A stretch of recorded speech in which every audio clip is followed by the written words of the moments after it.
Hi everyone, Lisa Boucher. I'm the award-winning author of Raising the Bottom, Making Mindful Choices in a Drinking Culture.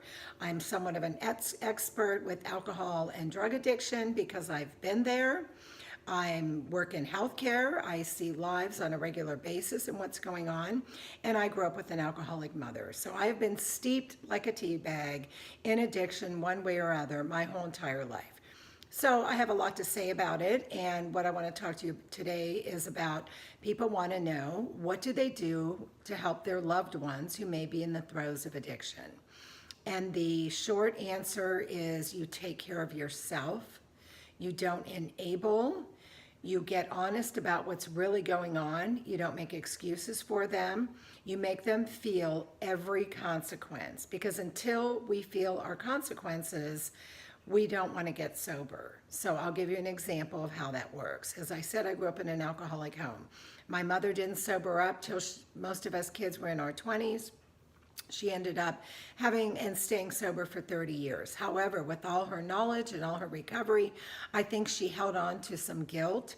And so when I had a sister that was an addict for probably 30 years, my mother did everything wrong, even though she knew she shouldn't be doing it. She enabled her financially.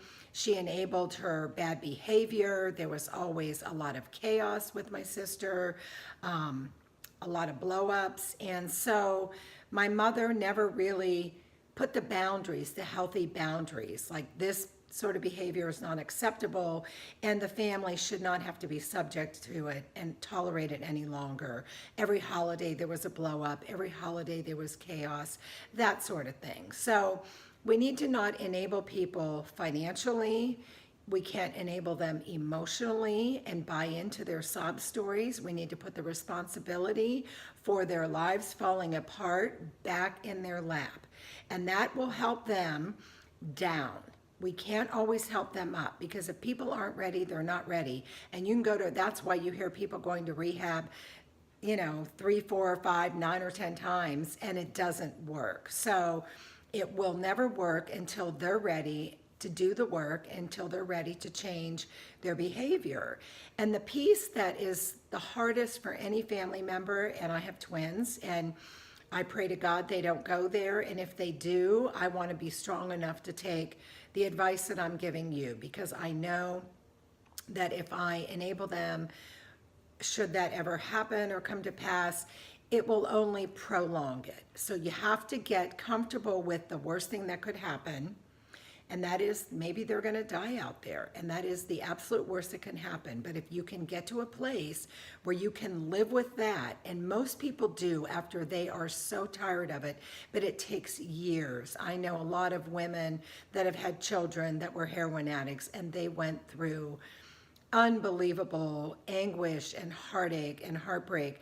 But finally, when they were willing to let go because none of their helping worked, their kids, a lot of them did get sober and find recovery. So I know it's counterintuitive to everything. It's counterintuitive. It's the only disease that we have to cut them loose. I mean, you wouldn't do that with a cancer patient. You wouldn't do that with any other illness. But in the arena of addiction, you got to just cut them loose. So no more helping financially. No more enabling. If you have a friend, I see a lot of young women that are in their 20s, 30s, they're functioning in their lives, but their lives are a mess. They're already alcoholics, and they have friends that will get mad at them because that's the person causing all the chaos when they go out or whatever. But these friends continue to drink with them. So they're enabling. And so I tell these women, it's selfish what you're doing. You know your friend has a problem. Why would you want to keep drinking and going out to bars and clubbing with someone that you know has a problem? Instead of telling your friend, I love you and you need some help and we're not going to be part of this drama anymore.